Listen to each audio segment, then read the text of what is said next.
Christmas की सर्द रात। ओह, इतनी ठंड।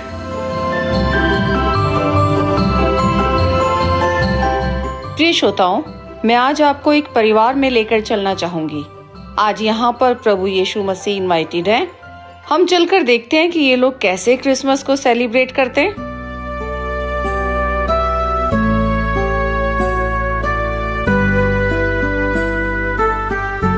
क्या बात है रेचल, आज तो बहुत साफ सफाई हो रही है। सारा दिन तुम दिखाई नहीं दी। क्या बात है, कौन आ रहा है? हाँ लिया, बहुत बिजी हूँ आज मैं। सारे काम करने हैं मेरे को, सफाई करनी है, खाना बनाना है, बहुत काम है, डेकोरेशन भी है। बात करने का समय नहीं है लिया। पूछो क्यों? कौन आ रहा है? जब तक बताओगी नहीं तो कैसे जानूंगी? बताती हूँ लिया। प्रभु यीशु का फोन आया मेरे पास, बोले रेचल आज मैं तेरे घर आ रहा हूँ, तो इसलिए मुझे इतने काम हैं और मैं इतनी बिजी हूँ। ठीक है, चल फिर मिलते हैं। बहुत काम करना है, बहुत तैयारियां हैं। ठीक है रेचल, तुम साफ सफाई करो, मैं चलती हूँ। पर हाँ, जब तुम्हारे घर प्रभु यीशु मसीह आ जाएं, तो मुझे जरूर बताना कि मैं भी आकर मिल सकूं। ठीक है? Okay, bye.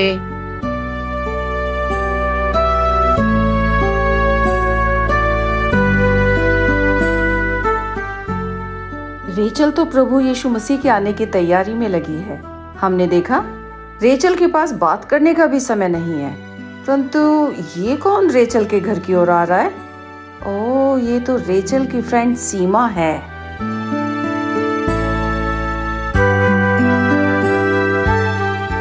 रेचल, आज क्रिसमस का दिन है। क्या आज तुम मेरे साथ अविनाश से मिलने जेल में चलोगी? बताओ, चलोगी क्या?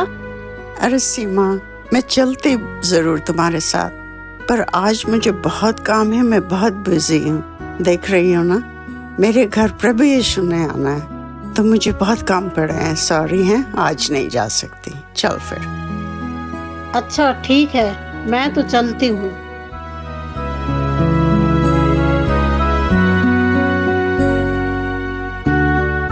इतनी ठंडी रात और ऊपर से खाने की खुशबू।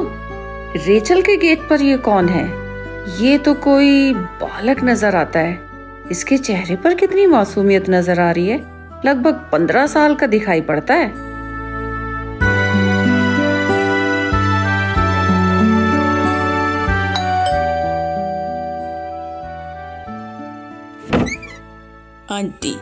आंटी, मेरा नाम सोनू है। मैं बड़ी आशा से आपके घर आया हूँ। मैंने 3 दिन से कुछ नहीं खाया और मैं अनाथ हूँ। मैंने कोशिश की कि मैं नौकरी करके अपना पेट भर लूँ, परंतु मुझे इस शहर में कहीं नौकरी नहीं मिली। आंटी, कृपया आप मुझे कुछ खाने को दे दीजिए, फिर आप जो चाहेगी मैं वो आपका काम कर दूंगा। आंटी प्लीज मुझे कुछ खाने को दे दीजिए। अरे बेटा, तुम लेट हो गए थोड़ा सा। मेरे पास आज खाने को कुछ नहीं बचा। ठीक है? आंटी, कुछ तो होगा आपके पास खाने को। अगर कल का भी होगा तो मैं खा लूंगा। कृपया आंटी मुझे कुछ खाने को दे दीजिए। खाना तो मैंने बनाया है, मगर वो तो प्रभु यीशु के लिए है। क्या करूं इस बच्चे का? बेटा तुम जाओ, आज मेरे घर कोई आने वाला है और दरवाजा खाली करो।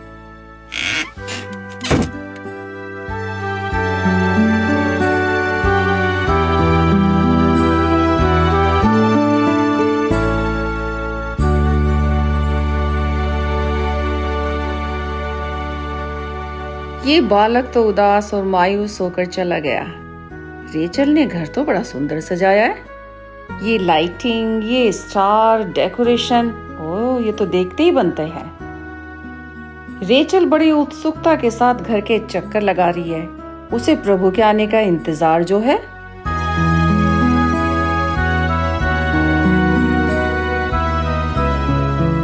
ये क्या? रेचल के घर पर कोई स्त्री, और इसके तो कपड़े भी इतने कम है ठंड में। ओहो, इस बेचारी का क्या हाल हो रहा होगा। अरे बच्चा भी इसकी गोद में है। ये क्या करने आई है रेचल के घर, देखते हैं।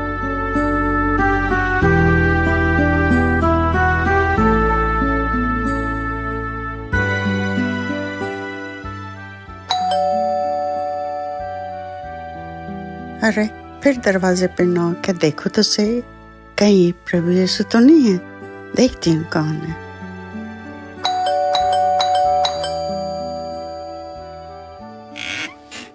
अरे बहन, तुम हो, क्या चाहिए? दीदी, मैं एक गरीब स्त्री हूँ। मेरे साथ मेरा छोटा बच्चा है। इस सर्दी की रात में मेरे पास कोई रुकने का ठिकाना नहीं है। एक रात के लिए मुझे अपने घर में शरण दे दो। मैं आपकी बहुत आभारी रहूंगी। नहीं बहन, आज मैं कोई मदद नहीं कर सकती। कुछ मेरे पास नहीं है तुम्हें देने के लिए, ना ही मैं अपने आंगन में तुमको ठहरा सकती हूँ। मेरे यहाँ गेस्ट आने वाले हैं, कैसे आप आंगन में ठहर सकती हैं? आज मैं आपकी मदद नहीं कर सकती, माफ कीजिए। मम्मा, मुझे बहुत ठंड लग रही है। अरे कहा ना बहन, आज मैं आपकी कोई मदद नहीं कर सकती। ना ही मेरे पास खाने को है, ना ही मैं आपको कहीं ठहरा सकती हूँ, और ना ही मेरे पास कोई कंबल है। प्लीज आप जाइए, दरवाजा खाली कीजिए, मेरे यहाँ कोई आने वाला है। जाइए। अरे सुनो दीदी, सुनो, कोई मदद कर देते। पता नहीं आज सब मेरे ही घर क्यों आ रहे हैं। इतने बड़े शहर में एक मेरा ही घर नजर आ रहा है सबको। बंद करती हूँ दरवाजा। जिसका इंतजार है वो तो आ नहीं रहे।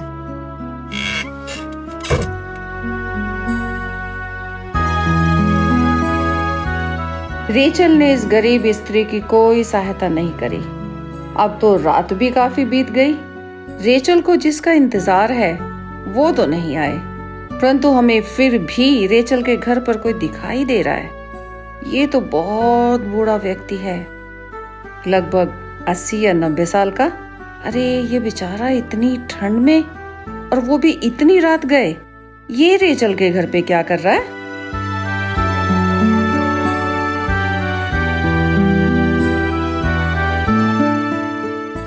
अब तो इतनी रात हो गई है, दरवाजे पे ही बैठती हूँ। प्रभु आने वाले होंगे।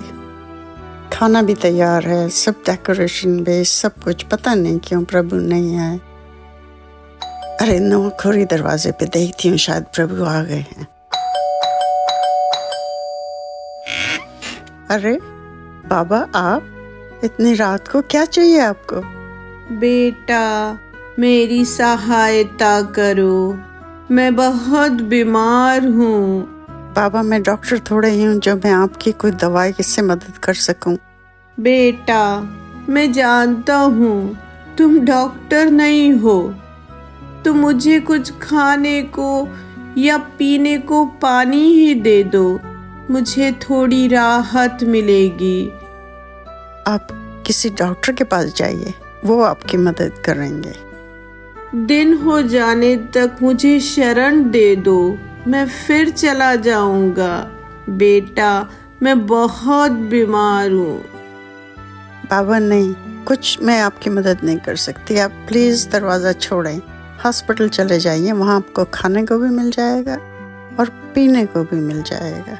प्लीज जाइए, मैं नहीं आपकी मदद कर सकती आज। जल्दी से दरवाजा छोड़िए, मेरे यहाँ कोई आने वाला है, मैं बंद कर रही हूँ। ठीक है बेटा, प्रभु आपको आशीष दे।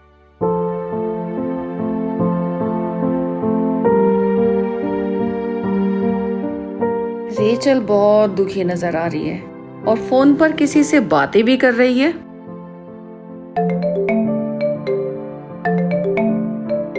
हेलो प्रभु यीशु, आपने तो कहा था कि रेचल मैं तेरे घर आऊंगा। प्रभु, मैंने कितनी तैयारियां करी, कितनी सजावट करी, खाना बनाया। अब तो देखे रात के 3-4 बज रहे हैं, पर आप नहीं आए। आप क्यों नहीं आए प्रभु? आप क्यों नहीं आए?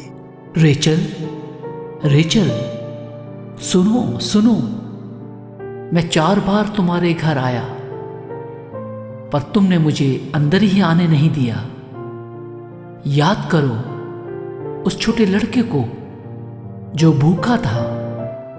याद करो उस स्त्री को जिसके पास गर्म कपड़े भी नहीं थे। उसके पास मासूम बच्चा भी था। और याद करो उस बूढ़े व्यक्ति को जो बीमार था। मैं तो तुम्हारे घर आया, पर तुमने मुझे ग्रहण नहीं किया। तुम्हें ये वचन याद है ना? जो कुछ तुमने इन छोटे में से छोटे किसी एक के साथ किया, वो मेरे ही साथ किया। हे प्रभु, वो आप थे? आप मेरे घर आए ऐसे रूप में? मैंने तो नहीं सोचा था कि आप इस रूप में भी मेरे घर आ सकते हैं। मैंने तो सोचा था कि प्रभु आप हेवनली रूप में आएंगे। माफ कर दीजिए मेरे को प्रभु, माफ कर दीजिए मुझे। मैंने कभी ऐसा नहीं सोचा था कि आप ऐसे भी आएंगे। माफ कर दीजिए मेरे प्रभु।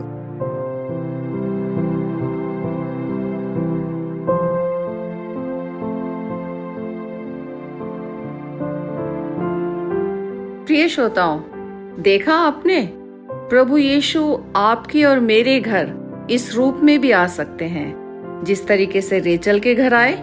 मत्ती 25 और उसकी 42 में लिखा हुआ है, क्योंकि मैं भूखा था, तुमने मुझे खाने को नहीं दिया। मैं परदेसी था, तुमने मुझे अपने घर में नहीं ठहराया। मैं नंगा था, तुमने मुझे कपड़े नहीं पहनाए। मैं बीमार और बंदी गृह में था, तुमने मेरी सुधि नहीं ली।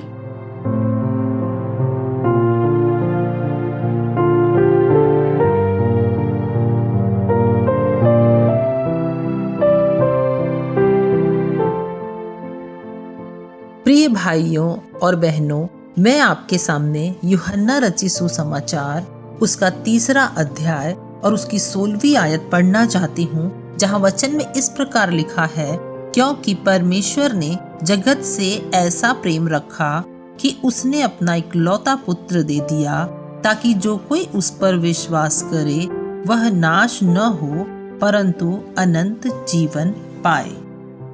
तो देखा आपने, इस प्ले में हमने सीखा कि क्रिसमस लेने का नहीं, देने का पर्व है। प्रिय श्रोताओं, मैं विश्वास रखती हूँ कि हमारा ये छोटा सा प्रयास आपको अवश्य ही पसंद आया होगा। तो अब आइए हम आगे प्रार्थना करें कि जो भी हमने सीखा वो हम सभी के जीवनों में एक बदलाव लेकर आए। परमेश्वर की आशीषें हम सभी के जीवनों में आए। जितने भी लोगों ने ये प्रयास किया है और आप सभी के जीवनों में भी जिन्होंने इसको सुना है, परमेश्वर की आशीषें और शांति आप सभी के जीवनों में बनी रहें। इस पूरी दुआ को हम मांग लेते हैं अपने उद्धारकर्ता यीशु नासरी के सामर्थी नाम से, आमीन।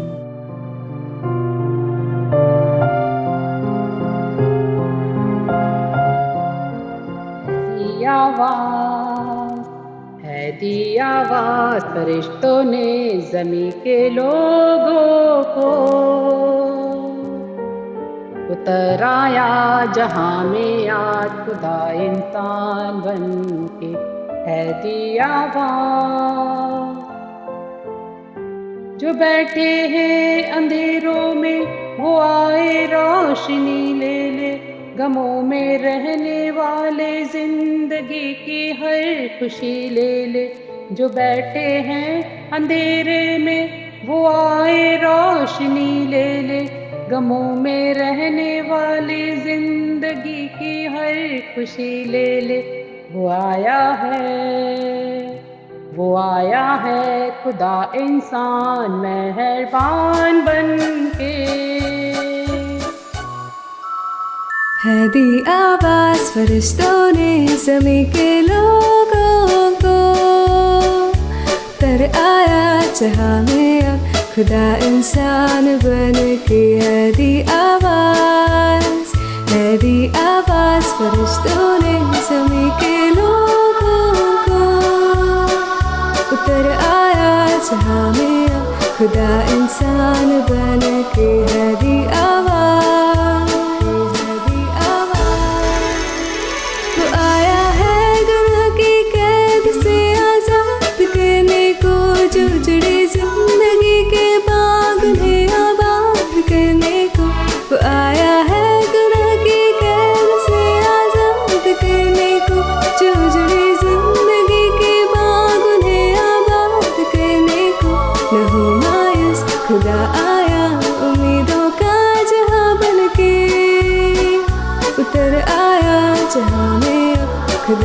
इंसान बन के है दी आवाज, है दी आवाज फरिश्तों ने ज़मीं के लोगों को। उतर आया जहाँ में अब खुदा इंसान बन के है दी आवाज। जो बैठे हैं अंधेरों में वो आए रोशनी ले ले, गमों में रहने वाले जिंदगी की हर खुशी ले ले। जो बैठे हैं अंधेरों में वो आए रोशनी ले ले, गमों में रहने वाले जिंदगी की हर खुशी ले ले। वो आया है खुदा इंसान मेहरबान बन के, उतर आया जहाँ में अब खुदा इंसान बन के है दी आवाज, है दी आवाज फरिश्तों ने ज़मीं के लोगों को। उतर आया जहाँ में अब खुदा इंसान बन के है दी आवाज। हमारे वास्ते वो आसमानी प्यार लाया है, नया जीवन नई राहें नया संसार लाया है। हमारे वास्ते वो आसमानी प्यार लाया है, नया जीवन नई राहें नया संसार लाया है। कभी जो खत्म ना हो आया ऐसी दास्तां बन के, उतर आया जहाँ में अब खुदा इंसान बन के है दी आवाज, है दी आवाज फरिश्तों ने ज़मीं के लोगों को। उतर आया जहाँ में अब खुदा इंसान बन के है दी